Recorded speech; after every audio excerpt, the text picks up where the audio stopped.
નમસ્કાર, સંદેશના digital platform પર આપનું સ્વાગત છે. હું છું દીપાલી. આખરે જેની રાહ જોવાતી હતી તે બિહાર વિધાનસભા ચૂંટણીના પરિણામોનો દિવસ આવી ગયો છે. સવારે 8 વાગ્યાથી પરિણામ આવવાની શરૂઆત થઈ ગઈ છે અને જે પ્રકારે રૂઝાન અત્યારે સામે આવ્યા છે તેમાં જે એનડીએ છે તે આગળ છે અને મહાગઠબંધન કે જેને અત્યારે કહી શકાય કે આગળ વધવા માટે એડીચોટીનું જોર લગાવી રહ્યું છે, પરંતુ જે રીતે એક્ઝિટ પોલના આંકડા હતા તે જ પ્રકારના અત્યારે પરિણામો પણ જોવા મળી રહ્યા છે. કહી શકાય કે 2 તબક્કામાં જે મતદાન થયું હતું અને આ મતદાન આ વખતે રેકોર્ડ બ્રેક રહ્યું હતું. 2020 કરતા આ વખતના મતદાનમાં 10% વધારો જોવા મળ્યો હતો. ત્યારે આ જે વધારો હતો તે શું કોઈ મોટા ચેન્જીસ લાવશે? તેનું કારણ શું જોવા મળી રહ્યું છે અને આ રૂઝાનો જે આવી રહ્યા છે અને પરિણામ જે આગળ આવવાનું છે તેનું આગામી રિઝલ્ટ શું આવશે, તેના ઉપર આપણી સાથે ચર્ચા કરવા માટે સંદેશ ડિજિટલના ડેપ્યુટી એડિટર પિનાક શુક્લા અત્યારે આપણી સાથે જોડાયેલા છે. પિનાક, જે પ્રકારનું રિઝલ્ટ અત્યારે જોવા મળી રહ્યું છે, શરૂઆતી રૂઝાન છે જે એક્ઝિટ પોલમાં બતાવવામાં આવતું હતું તે જ પ્રકારનું રૂઝાન જોવા મળી રહ્યું છે. અત્યાર સુધીનો એવો રેકોર્ડ રહ્યો છે કે હંમેશા બિહાર વિધાનસભા ચૂંટણીને લઈને એક્ઝિટ પોલ ખોટા સાબિત થયા છે. આ વખતે એ ટ્રેક રેકોર્ડ તૂટશે? અત્યારના તબક્કે જે રીતે સમીકરણો જોવામાં આવી રહ્યા છે, પરિસ્થિતિ જોવામાં આવી રહી છે, 2 તબક્કાનું જે વોટિંગ છે એને જોતા એવું લાગી રહ્યું છે કે અને શરૂઆતી જે રૂઝાન જે આપણી પાછળ જે અત્યારે પણ લાઈવ ચાલી રહ્યું છે એ મુજબ 138 કરતા વધારે બેઠકની પર એનડીએ છે ઓલરેડી આગળ ચાલી રહ્યું છે. મોટાભાગે શરૂઆતના તબક્કાના જ્યારે પણ સમીકરણો ચાલતા હોય એમાં પ્લસ માઇનસ રહેતું હોય છે. 243 માંથી 122 બેઠક એવી છે કે જેની પરથી અગર તમે એને ક્રોસ કરી જાઓ છો તો સ્વાભાવિકપણે જે સત્તા છે એ સત્તા તમારા હાથમાં જતી રહેતી હોય છે. મોટાભાગે બિહારના કિસ્સામાં એવું થયું છે કે આપની વાત સાચી છે કે જે તે સમયગાળા દરમિયાન 3 થી 4 વખત જે એક્ઝિટ પોલ છે એ એક્ઝિટ પોલ ખોટા પડી ચૂક્યા છે. કારણ કે જે તે સમયના સમીકરણમાં લાસ્ટ ટાઈમ પણ મહાગઠબંધન છે કદાચ એને જીત આપવામાં આવી હતી જે તે સમયગાળા દરમિયાન, પરંતુ 110 બેઠક પર જે સીમિત રહી ગઈ હતી અને સાથે સાથે જે તેજસ્વી યાદવ છે એ તેજસ્વી યાદવ માટે પણ 2 વખતનો સેટબેક એવો રહ્યો છે કે સત્તા હાથમાં આવીને સત્તા પર બેસીને પણ એમને ઉતરી જવું પડ્યું અને આ ત્રીજી વખત એવું થશે કે જેમાં પણ મોટાભાગના જે એક્ઝિટ પોલ છે એક્ઝિટ પોલમાં બતાવવામાં આવ્યું હતું કે તેજસ્વી યાદવ ખૂબ મોટી રીતે ઉભરીને બહાર આવી શકે છે. એમ પણ અત્યારના તબક્કે જો તો આરજેડી જ સૌથી મોટી પાર્ટી બનીને સામે આવે એ તબક્કામાં છે. ભાજપનું પ્રદર્શન લાસ્ટ ટાઈમ કરતા પણ સારું છે. જેડીયુ અને ભાજપની વચ્ચેની જે પણ બંને સહયોગી છે, પરંતુ જ્યારે પરફોર્મન્સની વાત આવે ત્યારે હંમેશા જોવામાં આવતું હોય છે કે ભાજપ કેટલું ઝડપથી આગળ વધી રહ્યું છે, વોટ પર્સન્ટેજીસ છે એ કેટલા આગળ વધી રહ્યા છે એ જોવામાં આવે છે. વાત રહી બિહારના પરિણામોના ઉલટફેર વિશેની. મોટા ભાગના તબક્કે આપનો એક સવાલ એવો હતો કે જ્યારે વોટિંગ વધે ત્યારે એના પરિણામો કેવી રીતે જોવામાં આવે. ગુજરાતથી લઈને બીજી બધી જગ્યાની પરના જે અમુક રાજ્યો છે એના પેટર્ન એ પ્રકારની છે કે જેમ જેમ વોટિંગ વધે ત્યારે એક સમય એવો હતો કે જ્યારે સેમ્પલ લેવામાં આવતા હતા એ સેમ્પલના આધારે એવું નક્કી થતું હતું કે આ પ્રકારે ક્યાં તો સત્તાની વિરોધી એક લહેર ઊભી થતી હોય એ સમયગાળા દરમિયાન એના કારણે વોટિંગ વધ્યું હોય, ક્યાં તો નવા વોટર્સ વધ્યા હોય અને એમને બિલકુલ પોતાના તમામે તમામ જે વોટ્સ છે એનો ઉપયોગ કર્યો હોય. બિહારના કિસ્સામાં જે યુવા મતદારો છે એમાં ઘણી મોટી સંખ્યામાં આ વખતે એક તો એડિશન થયું. બીજી વસ્તુ કે જે મહિલાઓ છે એનું વોટિંગ સૌથી વધારે થયું. અગેન જે લાસ્ટ ટાઈમ બિહારમાં જે મહિલાઓ છે એના વોટિંગમાં થોડી ઉદાસીનતા હતી અને એટલા માટે જ જે તે સમયનો જે વોટ શેર છે એ થોડો પ્લસ માઇનસમાં હતો. આ વખતે મહિલાઓનું જે વોટિંગ છે ભાજપ તરફી એટલે એનડીએ ગઠબંધન તરફી હોવાનો અંદાજ લગાવવામાં આવી રહ્યો છે.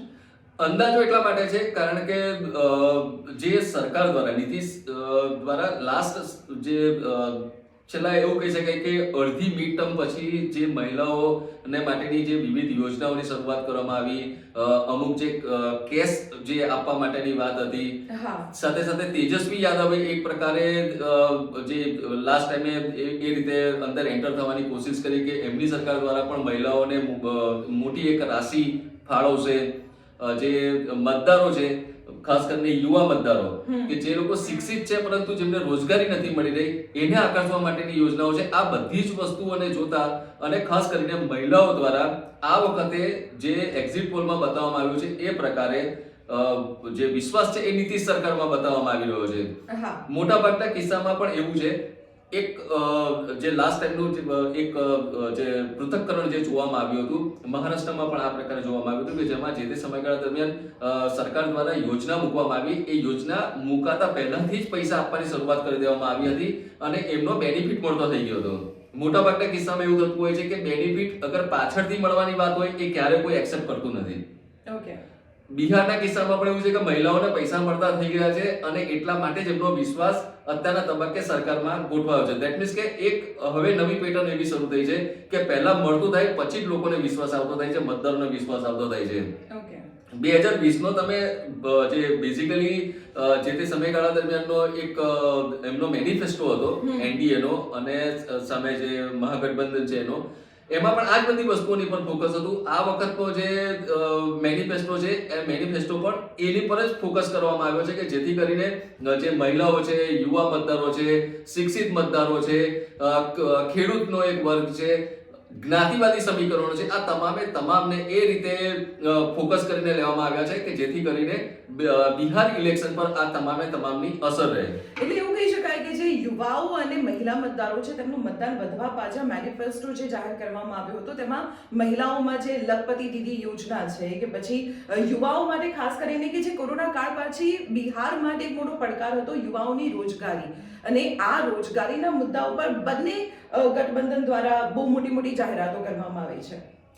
બિલકુલ 2019 નો સમયગાળો, જે આપણે પાછળની 2020 ની ઇલેક્શન પર જઈએ, 2019 નો સમયગાળો કોરોનાનો સમયગાળો ચાલતો હતો. જે તે સમયગાળા દરમિયાન બિહારમાં પૂરનું પણ સંકટ ચાલતું હતું.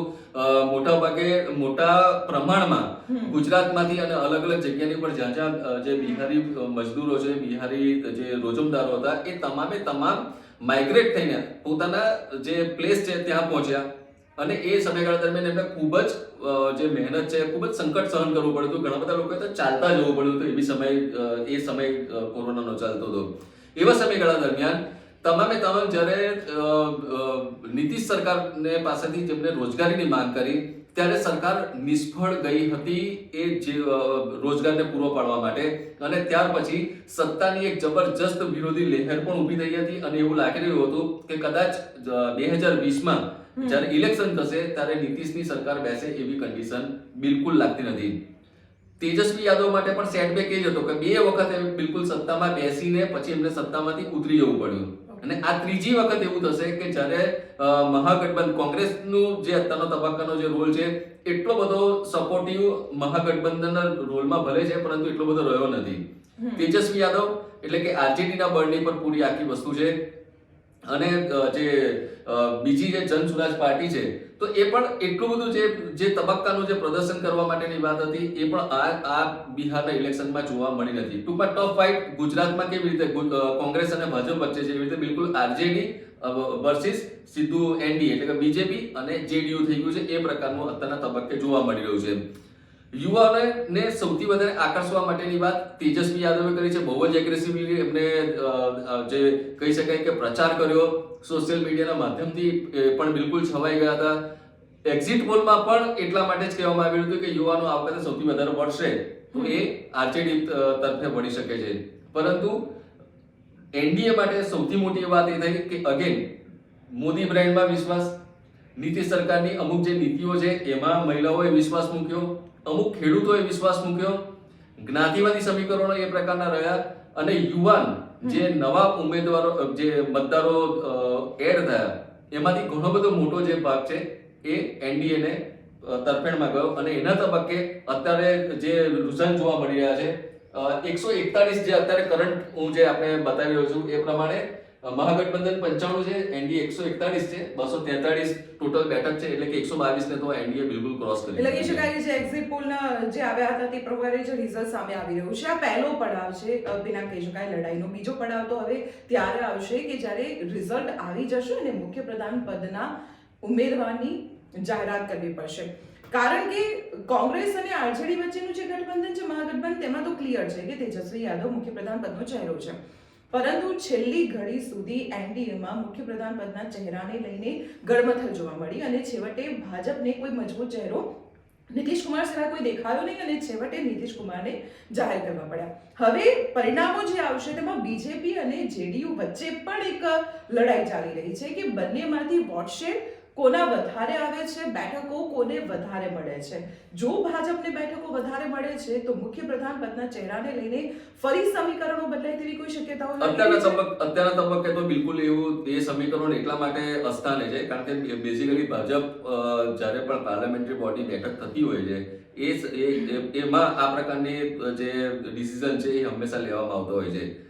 આ જે ચૂંટણી છે નીતિશ કુમારના શોલ્ડર પર લડવાની અંદર આવી છે.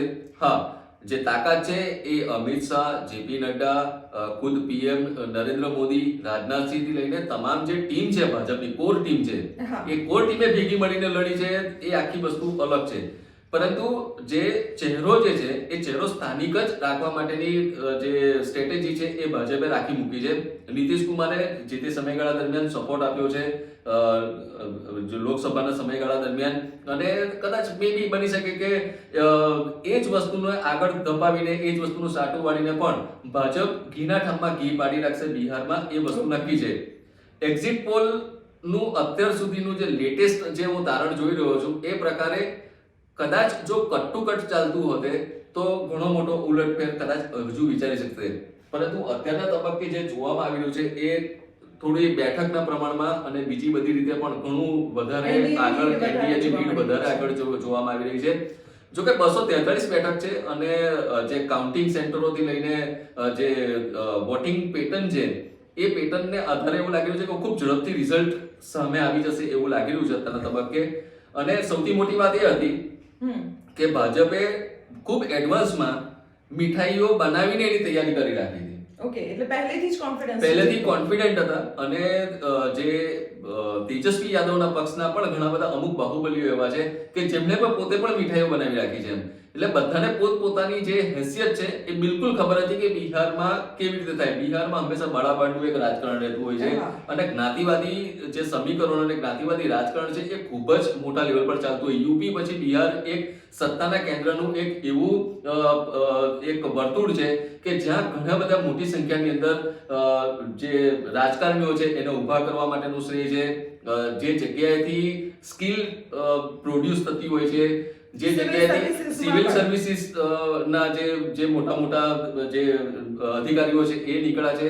અને એવા સમયગાળા દરમિયાન જ્યારે ચૂંટણી આવતી હોય ત્યારે સ્વાભાવિકપણે ભાજપથી લઈને તમામ જે પક્ષો છે એનું ધ્યાન હતું જ.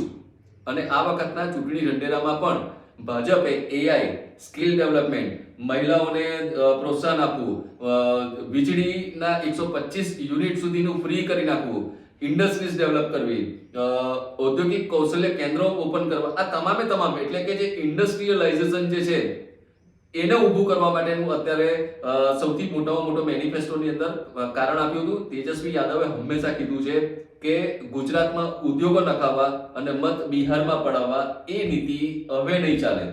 એનું સીધું કાઉન્ટર ભાજપે આ રીતે કર્યું અને મેનિફેસ્ટોમાં જ એ પ્રકારે લાવી દીધું છે કે તમામ જે હવે બેનિફિટ થશે એ બિહારને બેનિફિટ થશે, બિહારના યુવાઓને થશે. અને એક વખત જ્યારે આ વખતે જાગી જવાનો સમય છે ખરેખર નીતિશની સરકાર માટે પણ, એનડીએ માટે પણ.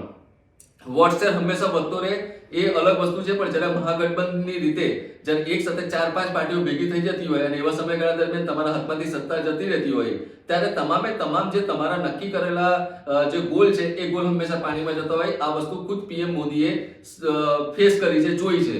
અને એટલા માટે જ બિહારમાં આ વખતે એવું લાગી રહ્યું છે કે જ્યારે પાલન થવાની એની શરૂઆત થશે, ઇમ્પ્લિમેન્ટેશનની શરૂઆત થશે ત્યારે બિહારના વિકાસમાં અને બિહારની રાજનીતિમાં એક અલગ પ્રકારનું જે સૂર્ય છે એ સૂર્ય ઉગશે. જી, ચોક્કસ કલાક એટલે એવું કહી શકાય કે બિહારની વિધાનસભાની ચૂંટણી જીતવા માટે બંને ગઠબંધન દ્વારા યુવાઓ, મહિલાઓ તેમના માટે સ્કિલ ડેવલપમેન્ટના આધારે રાજ્યના વિકાસ ઉપર તેમને ફોકસ કર્યું છે અને તેના આધારે આ ચૂંટણી આખરે લડાઈ રહી છે. પરિણામો આગળ આવી રહ્યા છે. એનડીએનું જે ગઠબંધન છે તે જીત તરફ જતું જોવા મળી રહ્યું છે. પરંતુ ફાઇનલ પરિણામો આવી જાય ત્યારબાદ અમે તમારી સાથે ફરી જોડાઈશું. અત્યારે આપશો રજા. નમસ્કાર.